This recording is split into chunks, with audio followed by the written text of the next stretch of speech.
Hello, happy Thursday. Welcome to another edition of Kayak Fishing Weekly, the show on the Serious Angler Podcast Network dedicated to all things kayak fishing. I'm your host, Justin Largent, and we've got a fun show today. We're going to do a recap of the Hobie BOS tournament that just wrapped up this past weekend down in Florida, sunny Florida on the Harris Chain of Lakes. I just got back recently. It's cold where I am. I am missing that Florida sunshine. But I am going to be joined today by Dave Shields. He's a great dude, a fantastic kayak angler. I met him at the Tournament of Champions last year, and he had a great finish down in Florida, much better than I did. So I want to talk to him about how he caught them, and then we'll talk a little bit about Florida fishing in general, because I know for a lot of the country it is still cold, and one of the ways to escape that cold is take a little trip, little vacation down to Florida, and we'll hopefully share some tips, some ways to catch them when we get down there. So without further ado, Mr. Dave Shields. Dave, thanks for joining me. Yeah, thanks for having me on. You had well, you're a Florida guy, right? Or at least a former Florida resident. No, I never lived in Florida. My parents have a house down there, so I've spent a good amount of time there. Gotcha. Well, I'll give you credit. You've been there. You spent more time down there than I have. And you've got a pretty impressive track record now. You wrapped up this tournament, and we'll jump in and talk some of the crazy big fish and the big limits that got caught. But you had a very good finish last year, and then followed it up with a great finish this year. Fourth last year, and fifth this year. You beat 100 and I'm not great at math. 149 of the 153 anglers. So very impressive finish. Congrats on that. Yeah, thanks. And yeah, we'll jump in a minute and talk kind of how you caught them. Don't want to steal spots or anything like that, but I was very impressed. I've had a couple of good tournaments down there, and I did not catch them at all this year. So I'll share a little bit of what not to do, and then you can share with people what to do for Florida fishing. But I guess I want to rewind a little bit and talk about kind of your background a little bit. What got you into kayak fishing? And then I know you've been doing the tournament scene this is your second full year, or I don't know if full is the right word, but your second year really pursuing these kayak bass tournaments. Yeah, that's correct. Yeah. So, I mean, my story's, I always wanted to be a professional bass fisherman. And after college, I spent 2 years sort of fishing on the back of the boats. And what I learned was I hated bass boats. I did not like going 70 miles an hour. I did not like flying in the air. It was not my thing.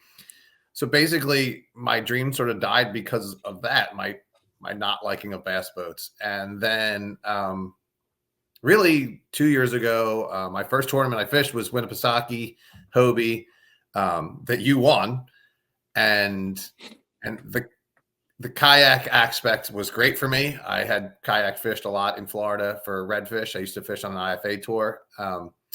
And it really reignited my love for bass fishing. And it was a way to compete with the best anglers in the world and not have to be on a bass boat.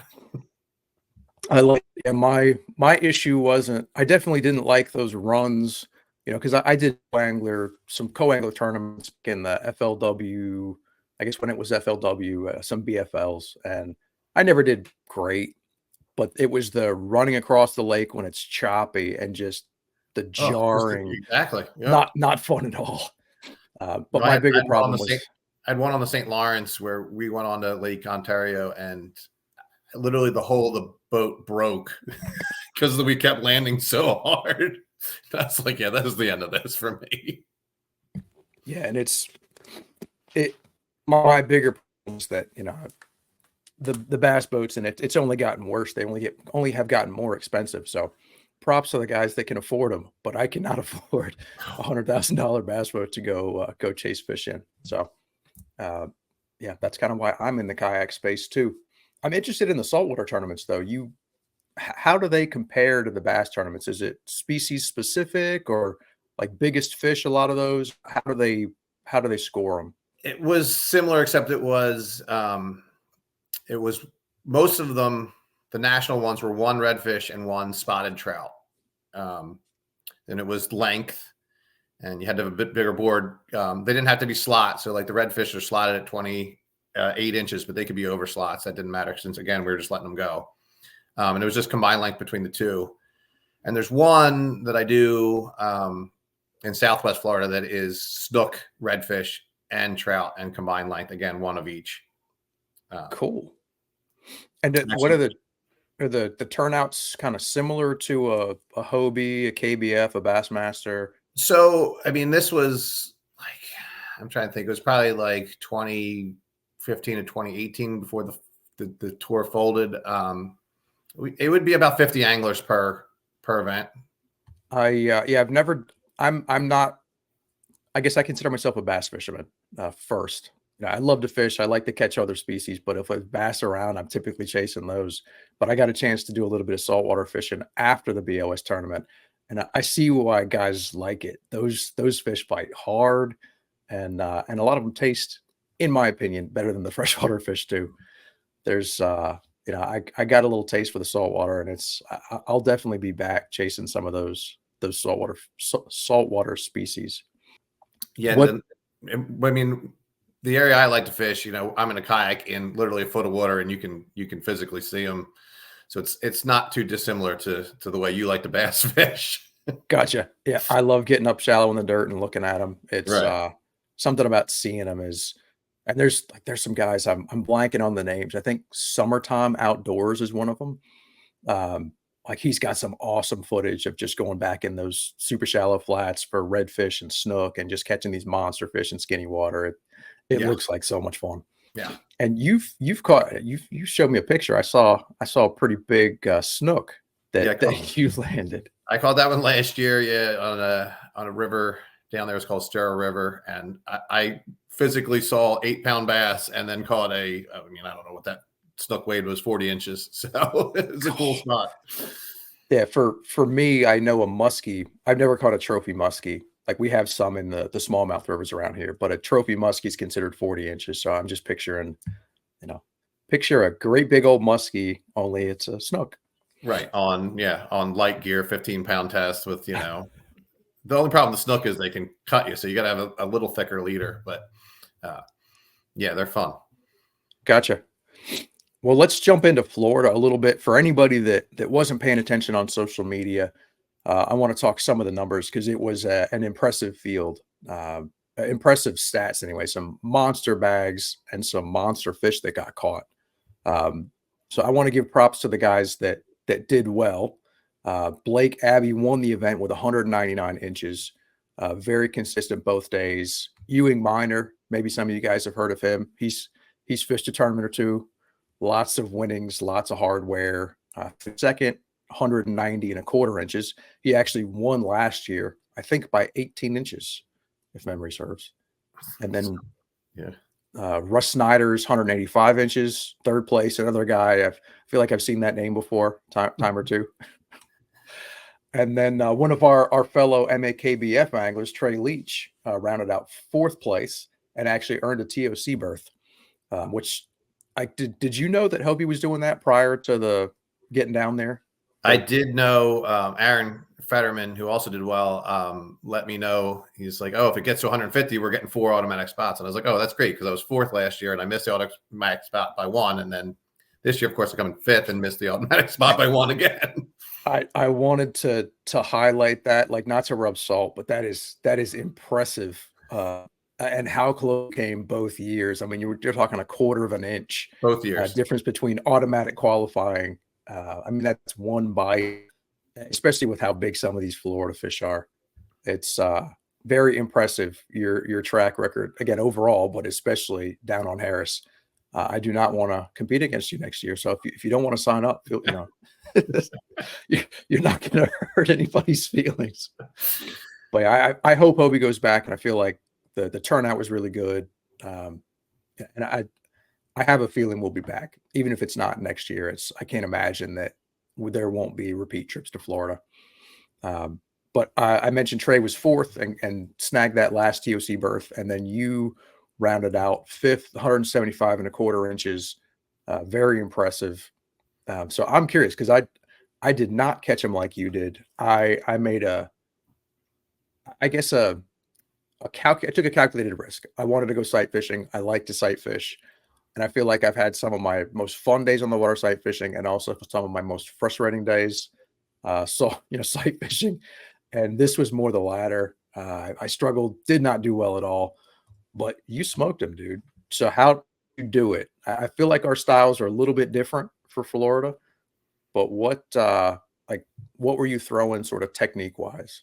Yeah, I mean, I'm sort of in the like I teach baseball and I tell the kids, use the acronym KISS, keep it simple, stupid. And I had 3 spinning rods in my boat, and I had one tied on with a 1/2 ounce golden shiner chatterbait, one tied on with a white jackhammer, and one tied on with a rattle trap. And I never threw anything besides those 3 baits for 2 days. That's awesome. That's kind of your confidence, right? Those Right, exactly. chatterbait, rattle trap, and you just stuck with it and wrote it out. I just stuck with the rotor out. I was sitting in front of there was like 5 little, I call them channels, canals that came out, and the fish were coming and going to spawn. So instead of going to try to find the spawners, which I'm not good at, and I didn't really have time to go look for it because I didn't fly until Thursday.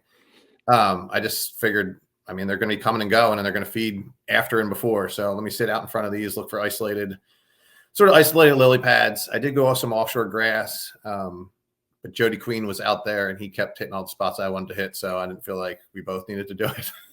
Gotcha. So That's a tough guy to go behind. Yeah, exactly. And he had some better electronics than I did. So I figured, I was going to stay sort of, I was still offshore, but it was, it wasn't offshore. It was, 20 yards to 50 yards off the bank sort of was where I was. And I know I ran into you on the water Friday. That was your only practice day, right?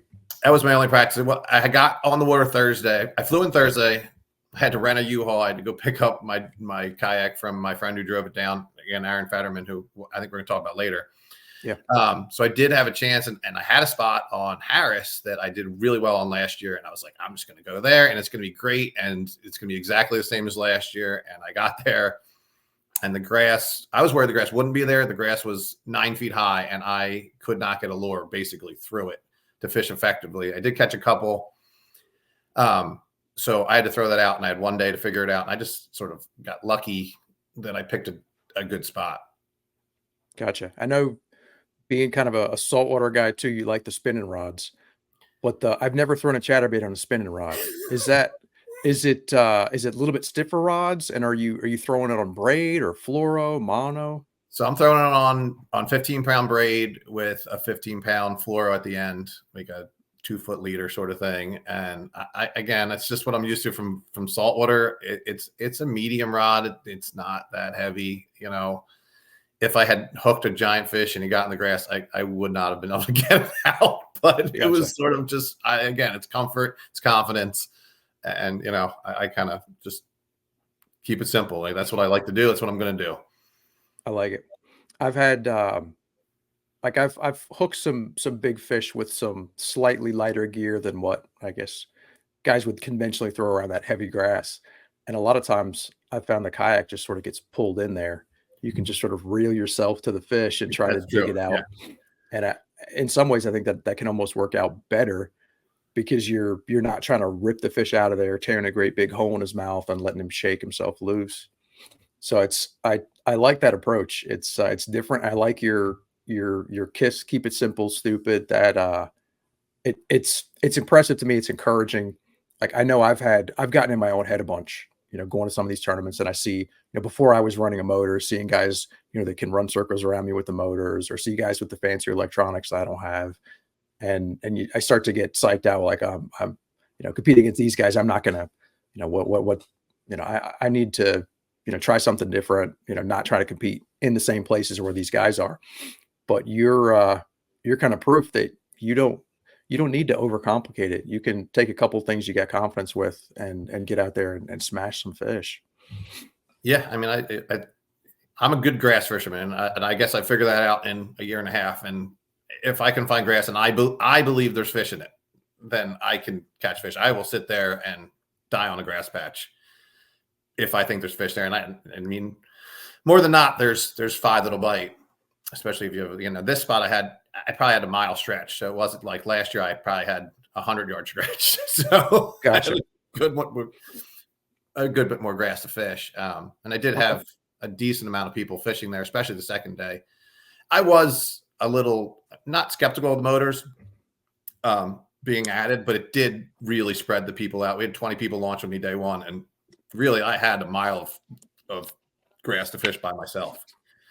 So maybe I'm more on the motor side now, that it'll just spread everybody out, and it won't be all so clustered. So That's a really good point. You can have more guys launch at a place and it not necessarily affect you. Whereas, when everybody can only pedal or paddle themselves out there, especially fighting the wind, like we had on day two, yeah, I feel like it would have been a whole lot more people packed together inside canals or little protected out of the way places. It would have been, I think it would have been tougher. So yeah, I was on the fence myself about the motors. I was reluctant to get one for a long time. That's kind of why I got out of the little plastic John boat that I had and into the kayaking, right. to make it simpler. It's like, I'm adding a boat. It's like I'm going the wrong, or adding a battery and a motor. I'm going the wrong direction, but it does open up a lot more water, for me anyway. You mentioned grass, and I was out in sort of the general part of the lake where you were, on Friday, Yep. and I found a lot of, I think it was eelgrass that was maybe a foot under the surface. I found some, pepper grass, I think they call it, and I saw a lot more pepper grass this year than I did last year, but I didn't find, at least where I was poking around, I didn't see a whole lot of hydrilla, or I didn't see milfoil. Um, but were you in any of that kind of stuff, or So was it a different? most of mine was a mix of lily pads and hydrilla. The offshore stuff was the eelgrass. That's what Jody was. That was what he was looking for. Gotcha. And I did catch. I at a school day one. I probably caught 10 and 10 casts on a rattle trap, and so they were schooling out there at times. Biggest was like 17. So they were useful, but not like the winning fish. Yeah. So it was sort of like, oh, I'll go out here and maybe catch a couple just to get myself feeling good, and then I'll I'll go back and look for the bigger fish. Gotcha. So the ones that you found, the better quality fish were a little bit shallower in that mix of, you said it was, hydrilla and the pads? And pads, yeah. If I Okay. could find a smaller group of pads out there, that is at least what I concentrated on. Especially if they were in front of one of those canals. Again, because I figured that's where they're staging to go up or leaving. That was my theory anyway. Gotcha. I like it. It's, again, very impressive finish, and I'll reiterate, and I won't spend a whole lot of time recapping what I did, because it didn't work. I got very frustrated. I got my own head a little bit the second day. The sight fish that I found, there were not very many of them, but it's one of those deals for me where you either, if you're gonna do sight fishing, you kind of have to commit to it for the whole practice. Um, at least find enough fish. And I was not finding a ton of fish, but I did have a few that were big that I thought, might get a little more cooperative as we got closer to the weekend. And it just didn't really happen. The sight fishing, I've had a few tournaments where it's really paid off and I've done really well. But now I think I've had a few more events that have gone the opposite direction, where I end up not catching a limit, or I just, you have to bail on those fish and just, try something different. And I think the approach that I'm going to try going forward is more look for the sort of stuff that you find, the offshore grass, something where I can just like actually fish, and then mix in some sight fish. Once I've got a little bit of a limit. I mean, I start that second day, I jumped off a good fish, and then I got mad at that fish and went back to that bed and tried to catch that. I mean, it wasn't even a big fish, and I wasted hours like going back and forth between a couple fish that were just not cooperative. And, like, in my head, even at the time, I knew it was stupid, but I was like, "No, I'm gonna get him. I'm gonna get him." And, had I gotten it, I think I would have slid maybe just up into the money. It would have been definitely an upgrade. But at 1 o'clock, no, 2 o'clock, I had an alarm set and I had 3 fish, and just had to bail on it and try to scrap together a limit and have a respectable finish. So, uh, yeah, if you want to, you can have great finishes. It's definitely like the home run swing. It when it works, but a lot of the time it doesn't, and you strike out. So Yeah, and with my spot, I actually my original plan was to try to get to 80 inches, which I thought was very doable there. And then I was going to actually switch to my lake that I fished last year and head to my deep grass and see if I could pull one out. And I kind of got lucky because I didn't get to 80 inches till about noon. And I had an hour back to the launch. I'm like, well, it's not worth going to my other lake. I'm just going to stick here. And I did catch a couple big ones at the end to get me to 90 3/4. So, part of it was a little luck that my other strategy didn't work out, It's nice when it works out that way, though. Right. But you did have, if I remember right, you had some quality fish in that other stretch. Yeah, I had 98 1/4 day 2 last year, and I lost the biggest fish I've ever hooked that day. Also, I mean, I should have had over 100 inches and I could have had over 100 inches. Yeah, if you got yeah, it's crazy how those little decisions sometimes. But honestly, if you had put up the 80 inches sooner and gone over there, you never know. Maybe it would have worked out just as well when you stick a couple of big fish. And it might have, yeah, it might have. But I'm content with the way it went. pretty happy with the top 5. Right. And I looked at your stats, and we were talking a little bit, before we started on here. For at least from what I found on Tourney X, this was your 7th Hobie event. So not, you've not done very many of them. And it's your 3rd top 10, and 2 of those are top 5s. So, in my opinion, you are one to watch. We're gonna see your name a lot, I think, at the top. And the other thing that I almost respect more than that, because it's something that I don't do. It's like I have bombs. I've had some really good tournaments, but then I've had just absolute bombs, and you have not had bombs. I think your worst finishes are like middle of the pack. So, you're going to be one to watch, I think. So I'm excited to see what you do later this year. Yeah, I appreciate that. My statement on that is, if you like bass fishing and you're on the fence about fishing some of these bigger tournaments, I mean, go do it. There's no real downside. At worst, you're getting to go fish one of the most famous lakes in the world, for a few days. Go out there and try. That's sort of my statement on that. Yeah, it is a lot of fun. And one other thing that I want to highlight about you, or at least something that I see in a lot of the people that are really successful in especially in the kayak fishing space, it's like some of the most positive people. They don't get down. It's like we met last year at the TOC. Dude, you're always smiling. You're always in a good mood.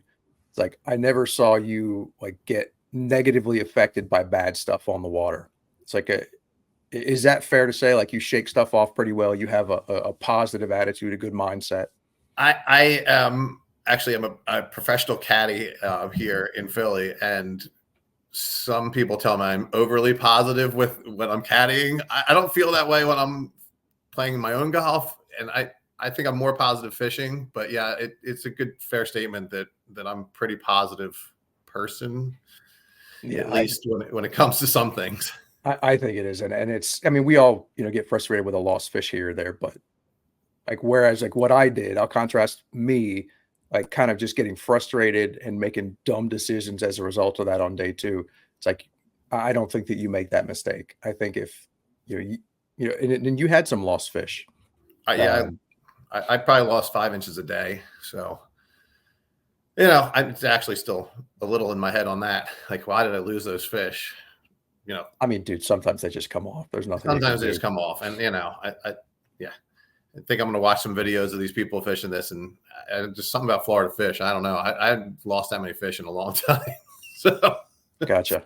I jumped one off at the MAKBF Tournament Champions last year that stuck with me for a while. I don't know how many fish I've caught on that little tiny mini max chatterbait, and just they don't come off very often. You might have one slap at it and not get it, right? But typically with those single hook baits, like when I stick one, it's like they don't come off. And I had a giant come off, and it's I was having a good enough day that I didn't have a total meltdown and break stuff, but like for a minute I thought about it.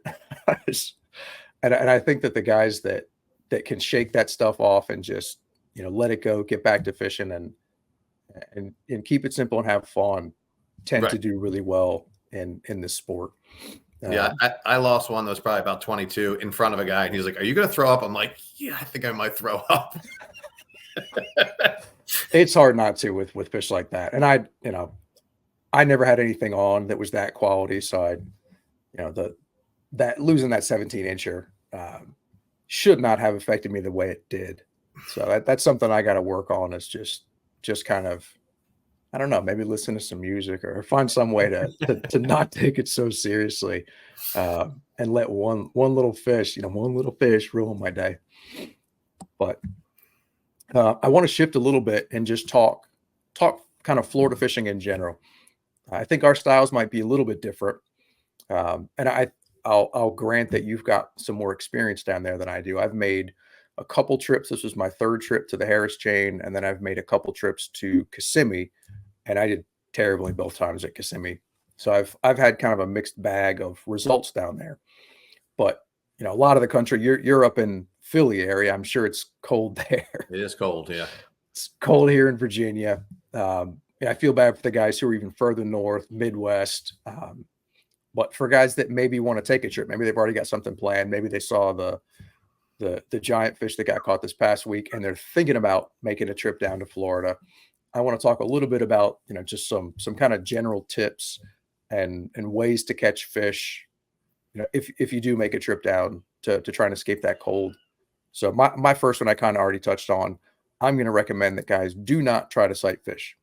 Um, if you're looking to have a good time, you definitely run into a big one. I saw some giant fish get caught that way, but I would recommend don't try to do that. It's not your best way to catch the numbers of fish, and I feel like you're going to have a good time if you can not get sucked into that world. But what do you think on the sight fishing? I mean, I'm just not a sight fisherman. I mean, I grew up in Pennsylvania. We're technically not allowed to sight fish in the state. I mean, for bedding fish.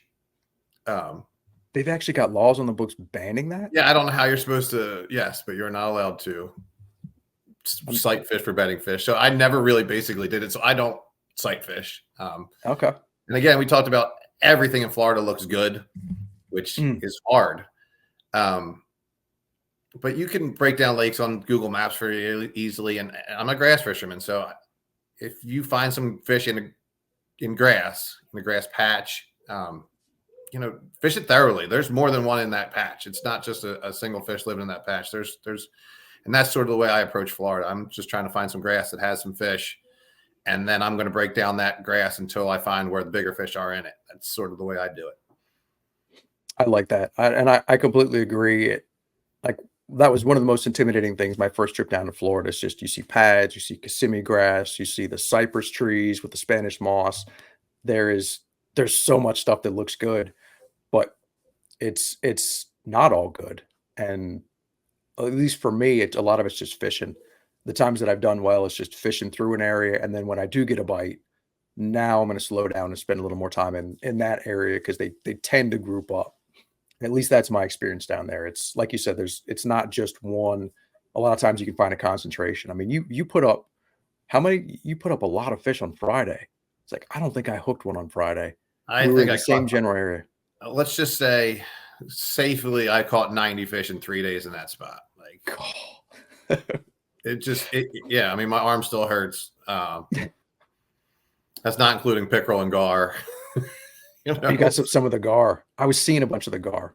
I caught a 3-foot gar with 10 minutes left to go in the tournament that I thought, I was getting drug around. I'm like, oh my God, this is it. And then gar, chatterbait right in the bottom lip. I'm like, are you freaking kidding me? And then they stink, and I had to go on a plane flight. I felt so bad for the lady next to me. Oh, that's awesome. Yeah.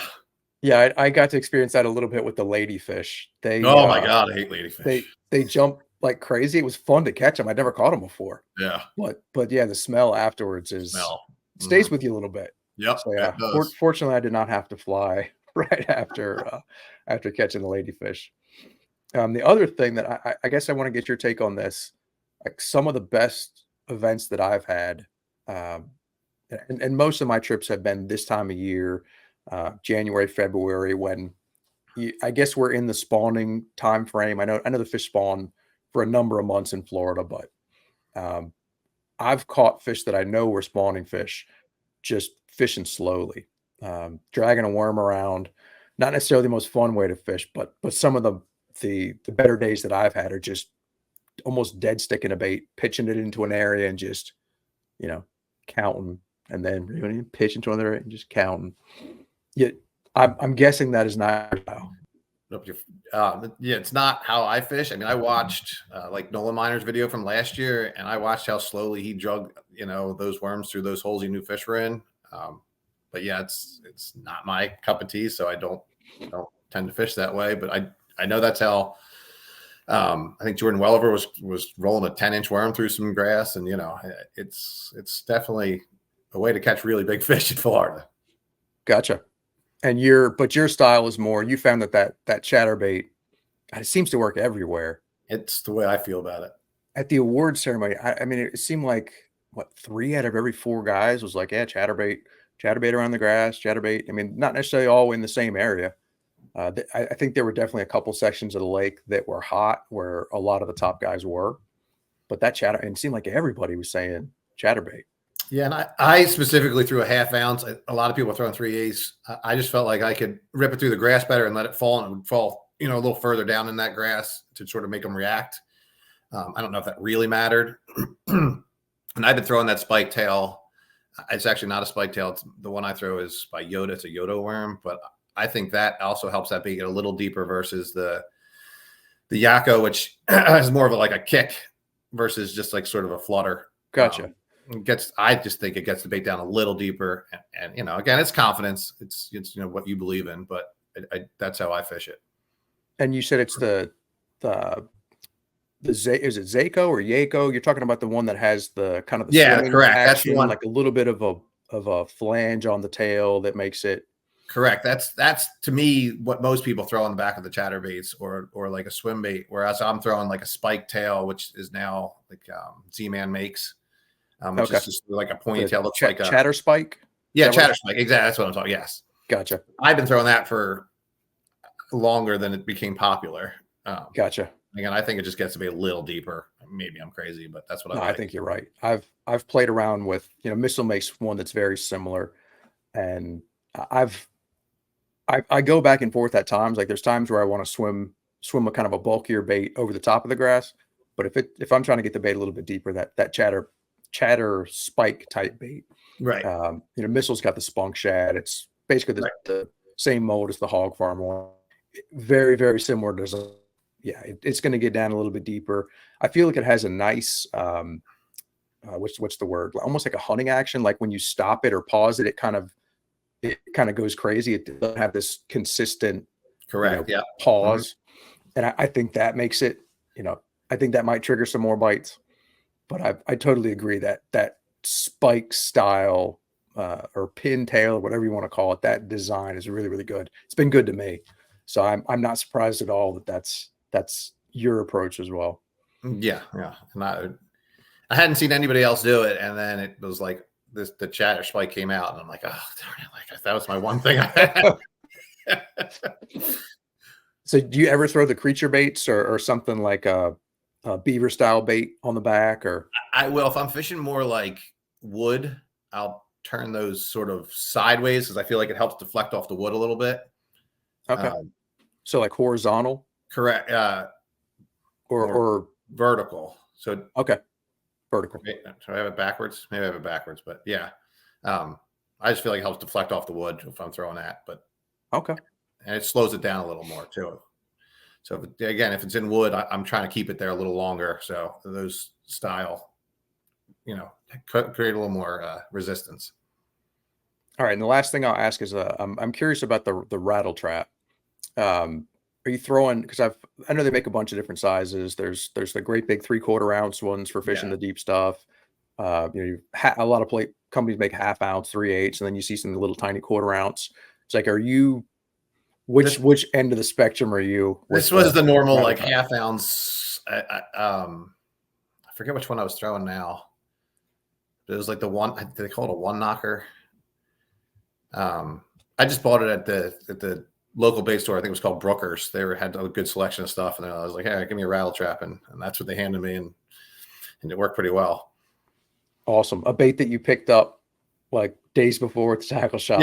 Yeah. And you went out there and smoked them. That's awesome. Yeah, I was like, I just need something to cover this grass. I need something I can rip out, and that's the one they said. I was like, okay, sure. That's awesome. Well, anything you want to add on Florida fishing or? No, I mean, I love Florida. Again, I do a lot of saltwater. So, if you get down there and want to do some bass fishing, don't be scared to go out and take your kayak into the salt and fish the inshore stuff too, because it's very similar fishing and you can catch some fun fish. I like it. Well, Dave, I appreciate you joining me. I want to give you a minute to, if there's anybody that you want to thank, if you want to plug a sponsor, floor is yours for a minute. I mean, Aaron Fetterman, who I think you're going to talk about in a minute, because he caught just an absolute giant, which made me so happy. That guy is amazing. He drove my kayak down and just such a great guy. I even teared up when I saw he caught it in the morning. I was like, oh, that's the guy that really deserves this fish. And it just helps with that MAKBF. Doesn't even fish the events. He just runs it out of the goodness of his heart. The guy is just a good guy, and he's the main guy I'm thanking. I was excited for Trey Leach and his innovative sportsman, because he does a great job, and I was happy. I mean, I wasn't happy he jumped me, but I have enough confidence that I'm going to make the TOC. I'm excited that I could have a cool roommate as long as I fish well the rest of the year. So I was excited for him. Awesome. Yeah, I'm not betting against you. Or Trey's already in now. Yeah, that's what I'm saying. Trey's already in, right? So, yeah, we'll we got to see how many of the MAKBF guys we can get in there. That's what I want to do. I like this. Yeah, and Aaron had a top 10, I believe. Also, right, Aaron had a top 10, and yeah, it wasn't just a one hit wonder. It wasn't just one big fish. He was not. No, he caught him. Yeah, I was where he had a 12 3/4 left in his limit. I thought he was the guy that was going to jump me. Actually, I was like, oh god, if he catches a 16, I'm done. And ended up being Trey, which again, I was excited for Trey. So I'm glad it's our crew is doing well. Likewise. Well, Dave, thank you again for joining me on short notice. Always fun talking to you. I'm not going to bet against you making the TOC, and maybe we get a chance to, if I can fish a little better at a few of these later this year, maybe we get to stay together again in the 2024 TOC. Yeah, I'm not betting against you either. I appreciate you having me on. All right. Thanks again, Dave. Thanks. Ladies and gentlemen, Dave Shields. So we have reached a show that we do every week, the Kayak Kings and Queens of the Week, where we highlight people in the kayak fishing world that are doing cool things, whether it's on social media, whether it's in the tournament world. And, Dave and I just talked extensively about this Florida tournament, but we're going to keep it going with that Florida theme.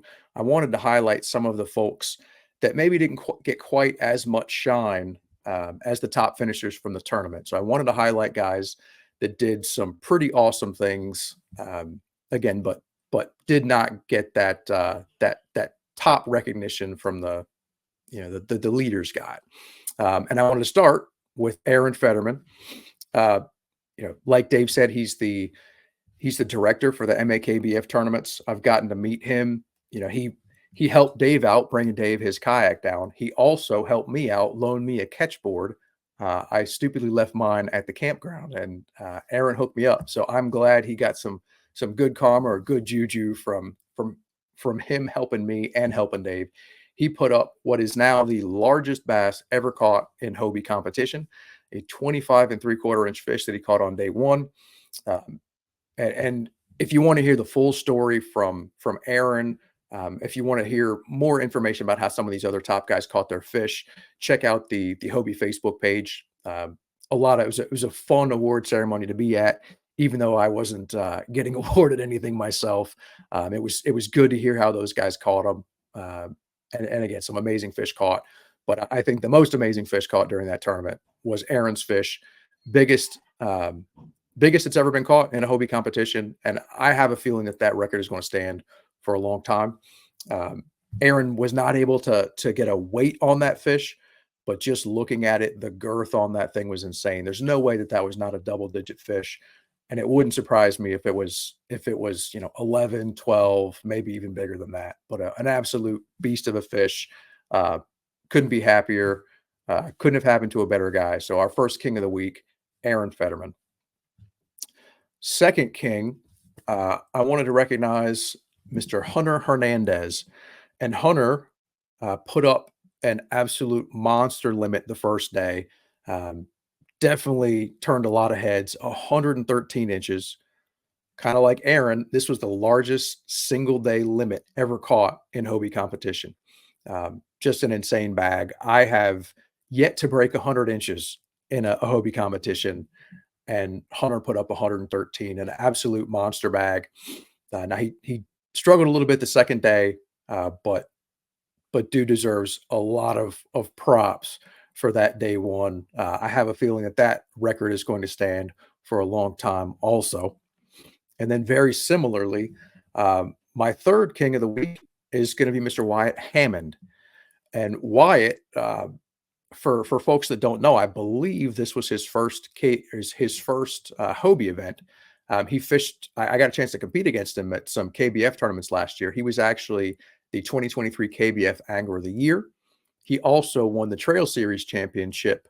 I believe that was in October on Gunnersville. So I got to see what he's capable of there.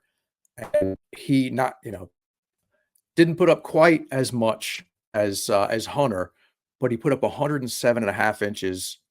Still one of the largest single day limits that I've ever seen. Very impressive showing for Wyatt. I'm looking for him, just like Hunter and Aaron. I'm looking for them to do great things in the future. But those are our kayak kings of the week. I'm looking forward to seeing what happens here in a few weeks down at the Hobie BOS. That's going to be on Sam Rayburn. And then also coming up on the horizon, I think we're about 3 weeks, maybe a month from the first Bassmaster Kayak Series event of the year on Lake Murray. So lots of cool things coming.